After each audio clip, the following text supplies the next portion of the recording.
Kamu ngucek-ngucek mata nggak percaya, temenmu berubah jadi karakter anime beneran. Kamu jambak rambutnya dan nyentuh kulitnya untuk mastiin ini bukan prank. Foto yang dia kirim ke kamu ternyata nggak pakai filter sama sekali. Ibumu ngetuk pintu untuk nyuruh kamu sarapan. Kamu panik dan buru-buru ngumpetin teman kamu di lemari pas ibu kamu masuk kamar. Ibumu kebingungan karena kamarmu berantakan dan nyuruh kamu untuk beresin kamar. Lalu sarapan sebelum makanannya dingin. Kamu berbisik kepada temanmu untuk nunggu kamu di kamar selagi kamu makan. Cuma 10 menit kok. Kamu buru-buru melahap makananmu sementara ibumu dan ayahmu merhatiin kamu dengan heran. Makananmu udah habis dalam 30 detik. Kamu bilang makasih sama orang tuamu, lalu kembali ke kamar dan mengunci pintu. Temanmu lagi rebahan di kasur sambil main HP tanpa meduliin apapun. Sementara itu, kamu masih nggak percaya dan nyari tahu di internet apa ada lagi orang yang berubah menjadi karakter anime. Ada utas yang menarik perhatianmu tentang orang yang mengalami hal yang sama dan orang itu bilang mereka bakal pergi ke acara anime yang diadakan di kotamu. Masalahnya, kamu harus naik bus untuk ke sana. Kamu dan temanmu diam-diam keluar dari jendela dan turun lewat tangga darurat di luar untuk sampai di jalan. Kamu naik bus pertama dan duduk di belakang sambil ngecek ponsel kamu. Untungnya kelas pagimu dibatalin. Tapi kamu dapat email kalau kuis hari ini dipercepat 1 jam. Duh, mana keburu. Semua orang di bus merhatiin kamu lagi. Mereka takjub karena temanmu kelihatan asli banget dan bahkan memotretnya. Kamu ngasih jaket kamu dan nyuruh dia menutup badannya biar gak menarik perhatian. Perjalanan ke sana butuh waktu 1 jam dan setelah 1 jam kamu akhirnya tiba di lokasi. Tempat itu dipadati penggemar anime yang berdandan dengan kostum favorit mereka, termasuk Pokemon, Attack on Titan, Dragon Ball Z, dan lain-lain. Sebelum mengantre, kamu sadar kamu harus membeli merchandise dan memakai kostum. Temanmu membantumu dan masih pakai jaket untuk menyamar. Meskipun semua orang pakai kostum, temanmu tetap menonjol. Oh yeah. Jaket itu nggak sengaja terbuka dan sebagian orang melihatnya lalu menjerit kegirangan. Banyak penggemar yang berpakaian anime mendekatinya dan ngajakin selfie, terus bertanya gimana sih dia bikin kostumnya? Tapi mereka nggak tahu karakter apa dia. Karena kamu ada di acara anime, temanmu nggak perlu menutup badannya lagi. Tapi kamu tetap nggak mau jadi pusat perhatian. Kamu mengantre dan akhirnya dapat tiket, lalu masuk. Kamu membuka utas itu dan menghubungi orang yang mengalami hal yang sama. Orang itu membalas dan menyuruh kamu untuk nyari Guardian Princess di lantai 1. Ternyata nyari dia bikin kamu makin bingung. Musik di belakang menggelegar dan tiba-tiba ada kompetisi kecil.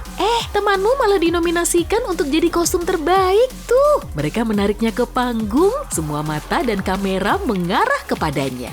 Temanmu menatapmu kebingungan, tapi kamu sama bingungnya sama dia. Dia berpose dan cocok banget sama perannya. Tiba-tiba matanya berubah merah dan bola bercahaya terbentuk di sekitar kepalan tangannya. Rambutnya sedikit berdiri dan kamu kaget karena tahu itu bukan bagian dari acara, tapi orang-orang malah mikir sebaliknya. Kamu bergegas ke panggung dan narik dia turun, dia kembali normal dan semua orang kecewa. Waktu kamu menyeretnya turun, mereka mengumumkan kalau dia adalah pemenang. Tapi telat, kalian udah menghilang. Temanmu takut dan gak tahu apa yang terjadi barusan. Kamu mulai merasa nyesel deh datang ke sini. Lalu kamu ngeliat jam, masih ada waktu untuk balik ke kota dan masuk kelas. Tapi kamu melihat seorang cewek yang pakai baju putih merhatiin setiap gerakanmu. Kamu ngeliat orang ini sejak di bus. Lalu kamu ngajak teman kamu minum sebelum naik bus berikutnya. Kamu lagi sibuk sama ponselmu untuk nyari tahu sesuatu. Sementara itu setelah minum, teman kamu juga bantuin kamu. Tapi temanmu tiba-tiba berlutut sambil mengepalkan tangannya. Kamu deketin dia dan mencoba membantunya, tapi kamu melihat pupilnya berubah menjadi merah. Ada aliran listrik keluar dari kepalan tangannya, lantai mulai bergoyang, kamu mundur dan takut serta kebingungan. Beberapa orang berkumpul dan memotret lalu membagikannya ke media sosial. Tapi temanmu makin parah. Tiba-tiba semua hal di dekatnya melayang, termasuk orang yang lagi selfie. Bahkan gambar di dinding dan kios yang menjual berbagai merchandise ikut melayang juga. Orang-orang ini masih mengira ini bagian dari acara. Kamu langsung mendekati dia dan mencoba mengendalikannya, tapi kamu juga melayang di udara. Kamu berputar dan melihat Guardian Princess dengan rambut biru langit dan gaun putih. Matanya juga merah dan dia mulai melayang. Dia dan temanmu bertatapan dan saling mengejar dengan kecepatan secepat kilat. Acara itu kacau dan orang-orang panik. Kamu nyari tempat sembunyi, tapi kecepatan mereka bikin kios dan panggung hancur. Kamu keluar menyelamatkan diri bersama orang-orang, melepas kostummu dan bantuin orang yang butuh bantuan, tapi tiba-tiba mereka juga berubah. Mereka mulai berubah menjadi karakter anime yang kostumnya mereka pakai.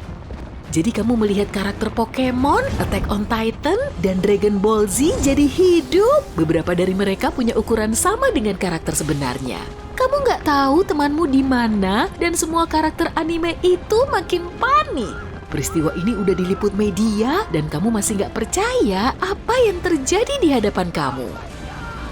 Kamu lari ke tempat parkir, tapi karakter anime itu juga lari nggak terkendali. Kota itu kini dipenuhi dengan karakter anime. Waduh, temanmu belum ketemu juga. Tempat itu udah hampir hancur. Beberapa Titan berkeliaran dan menghancurkan semuanya. Pokemon saling bertarung dan anime lainnya juga sibuk sendiri. 1 tahun kemudian, kamu bangun di rumah, siap menghadapi semester berikutnya di kampus. Dunia ini hampir 50%-nya dihuni karakter anime, tapi mereka sudah belajar berbaur. Kamu sarapan di rumah dan membawa beritanya karakter anime. Sejak acara anime itu, kamu nggak pernah ketemu teman kamu lagi. Nggak ada yang tahu kemana dia atau Guardian Princess itu pergi. Meskipun hampir separuh dunia ini karakter anime, mereka nggak cekcok satu sama lain. Saintis nggak bisa menjelaskan apa yang terjadi dan apakah keadaan bisa kembali normal. Mereka juga nggak bisa menjelaskan kenapa manusia biasa berubah menjadi anime. Kamu turun dan menunggu bus, tapi udah telat.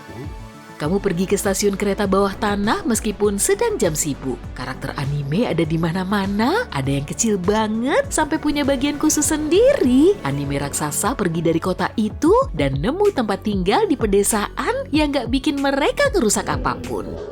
Setelah lelah mengikuti kuliah, kamu akhirnya pulang dan tidur. Kamu melihat sosok bayangan di balik pintu dan perlahan menghampirimu. Ternyata dia teman kamu. Rambutnya putih dan dia terlihat jahat. Dia bilang dia tahu cara menghentikan kejadian ini.